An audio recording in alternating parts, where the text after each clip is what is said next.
Hallo, welkom bij les 10 van de Dutch Survival Kit. In deze les leer je praten over het weer. Nederlanders praten graag over het weer, positief en negatief. Nederland kent 4 seizoenen: de winter, de lente, de zomer en de herfst. De lente noemen we ook wel het voorjaar en de herfst heet ook het najaar. Officieel is de indeling zo.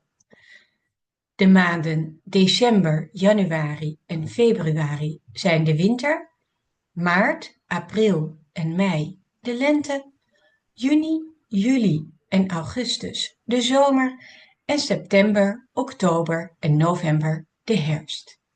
Maar zomer is geen garantie voor warm weer en winter is geen garantie voor sneeuw. Het kan het hele jaar door koud zijn en regenen. Hoe praat je over het weer? Vaak gebruik je het als subject en een verbum.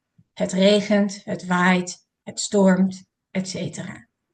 Je kan ook het is gebruiken. Het is warm, koud, zonnig. Of het is mooi weer. Of juist slecht weer.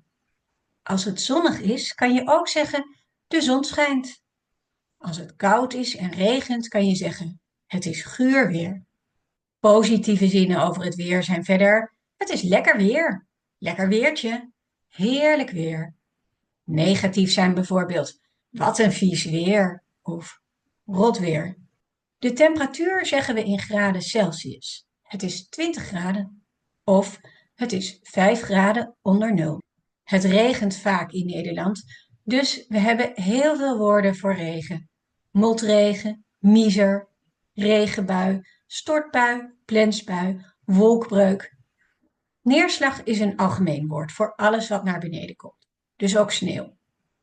Het is niet zo raar dat we meerdere apps hebben waarop je kan zien of het gaat regenen.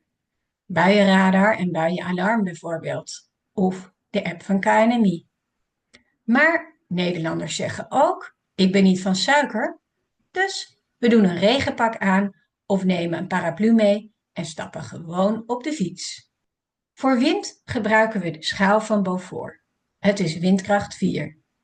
Hier zie je een overzicht van windkracht 0 tot en met 12.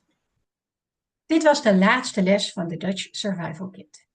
Je kan nu een beetje Nederlands verstaan en spreken. Wil je meer leren? Volg dan een van mijn cursussen. Op mijn website vind je alle informatie. Tot snel!